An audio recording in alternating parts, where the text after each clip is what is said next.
Hi, I'm DMac with VerifyiQ. VerifyiQ is the premier practice management solution for the modern accounting firm using QuickBooks Online or Xero.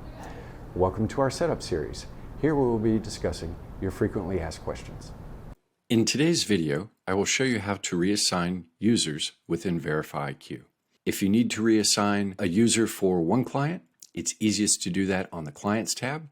Just search for the client name, come over to the three dots, click on Assign Manager or Associate, and then I'm rolling off as Manager, and we're going to add my associate Joanna on here, and then click Save once you've made the update.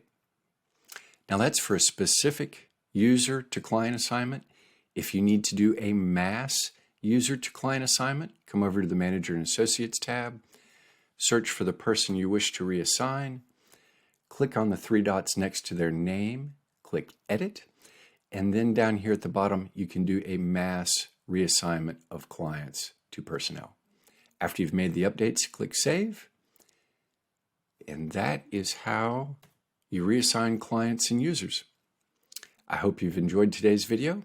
Please click to subscribe to our channel, and if you have any questions, please drop them in the comments section below, and we will do our best to answer them as quickly as possible. Thank you. I'm DMac from VerifyiQ.